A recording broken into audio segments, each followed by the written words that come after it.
আর এই মুহূর্তে যে খবরে নজর রাখবো, কোণঠাসা মাওবাদীদের শান্তি বার্তা। বিজাপুর তেলেঙ্গানা সীমানায় মাওবাদী দমন অভিযান বন্ধের বার্তা মাওবাদীদের। ইতিমধ্যেই প্রেস বিবৃতি দিয়ে শান্তি বার্তা, 1 মাসের জন্য সরকারকে সশস্ত্র অভিযান বিরতির বার্তা মাওবাদীদের তরফে প্রেস বিবৃতি দিয়ে ইতিমধ্যেই শান্তি বার্তা, 1 মাসের জন্য সরকারকে সশস্ত্র অভিযান বিরতির বার্তা মাওবাদীদের।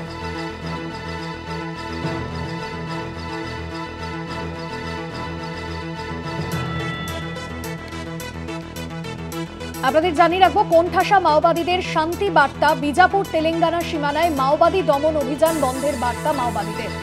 ইতিমধ্যে এই মাওবাদীদের তরফে প্রেস বিবৃতি দিয়ে শান্তি বার্তা দেওয়া হয়েছে। আরো বিস্তারিত জানবো এই মুহূর্তে আমাদের সঙ্গে ফোন লাইনে রয়েছেন আমাদের ডেপুটি এডিটর মৌপিয়া নন্দী। মৌপিয়াদি, মাওবাদীদের তরফে ইতিমধ্যেই প্রেস বিবৃতি দিয়ে শান্তি বার্তা জানানো হয়েছে, কি বার্তা দেওয়া হয়েছে মাওবাদীদের তরফে? দেখো ভাস্বতী, আমরা গতকাল থেকে যেটা দেখাচ্ছিলাম যে লাগাতার মাওবাদী বিরোধী অভিযান চলছে। একদম তেলেঙ্গানা সীমান্তবর্তী বস্তারের যে এলাকা, সেখানটা পুরো ঘিরে ফেলেছে ডিআরজি, এসটিএফ, কোবরা এবং সিআরপিএফ। এবং যেভাবে লাগাতার অভিযান চলছে, বড়সড় ক্ষয়ক্ষতির মুখে মাওবাদীরা সেই সম্ভাবনা জোরালো হচ্ছিল এবং সেটা সত্যি তার ইঙ্গিত মিলছে। এই মুহূর্তে আমরা যেটা জানতে পারি যে মাওবাদীদের তরফ থেকে বিবৃতি দিয়ে কাতর অনুরোধ করা হয়েছে যে এই অভিযান সেটা বন্ধ করার জন্য। এবং আমরা যেটা দেখতে পাচ্ছি যে উত্তর পশ্চিম সাব জোনাল ব্যুরো, তার যে প্রচারের দায়িত্বপ্রাপ্ত যে রূপেশ, তার পক্ষ থেকে একটি বিবৃতি জারি করা হয়েছে, যেখানে যে মাওবাদীরা বছরের পর বছর ধরে রীতিমতো একটা ত্রাসের পরিবেশ তৈরি করে আসছে, তাদের তরফ থেকে রীতিমতো শান্তির কথা বলা হচ্ছে এবং তাদের তরফ থেকে বলা হচ্ছে যে সবাই সমস্যা আলোচনার মাধ্যমে মেটাতে চায়, কিন্তু এর মধ্যে সরকার যেভাবে তাদের অভিযান চালিয়ে যাচ্ছে, ইমিডিয়েটলি অভিযান বন্ধের জন্য আবেদন জানানো হচ্ছে এবং বলা হচ্ছে যে 1 মাসের জন্য অন্তত যেন এই মাওবাদী বিরোধী অভিযান সেটা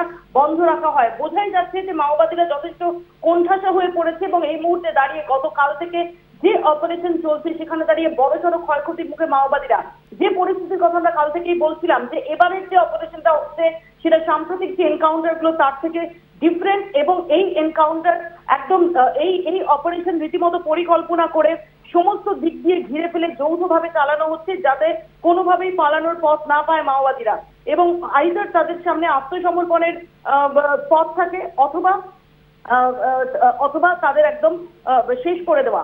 এইরকম একটা বড়সড় ক্ষয়ক্ষতির সম্মুখীন করা, এইরকম একটা জায়গায় দাঁড়িয়ে যে এই অপারেশন যে যথেষ্ট ভয়ের সৃষ্টি করেছে মাওবাদীদের মধ্যে, তার নিদর্শন দেখা যাচ্ছে যে তড়িঘড়ি স্টেটমেন্ট ইস্যু করা হয়েছে উত্তর পশ্চিম সাব জোনাল ব্যুরোর তরফ থেকে এবং অবিলম্বে এই অপারেশন বন্ধ করে আলোচনার পথ খোলার জন্য অনুনয় বিনয় করা হচ্ছে। বোঝাই যাচ্ছে যে এই মুহূর্তে মাওবাদীদের তাদের কার্যত দেওয়ালে পিঠ থেকে গেছে এবং যে কারণেই তারা এই শান্তির কথা বলে, শান্তির বার্তা দিয়ে আবেদন জানাচ্ছে যে ইমিডিয়েটলি যেন অপারেশন বন্ধ করা হয়। এরকম অপারেশন চলাকালীন এইরকম ভাবে আর্জি জানানোর ঘটনা, সেটা কিন্তু যে বাস্তারে আমরা দেখেছি 4 দশকেরও বেশি সময় ধরে মাওবাদীরা তাদের শক্ত ঘাঁটি করে এসেছে, সেইখানে এইরকম একটা পরিস্থিতিতে মাওবাদীরা কোণঠাসা অবস্থায় থেকে শান্তির বার্তা দিচ্ছে।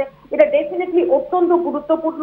এবং আমরা দেখেছি যে অবুঝ মার্চ একটা সময় তাদের একটি স্ট্রং হোল্ড ছিল, যেখানে প্রশাসনের কোনো প্রবেশের উপায় ছিল না, যেখানে রীতিমতো সার্ভে অব্দি করা যায়নি।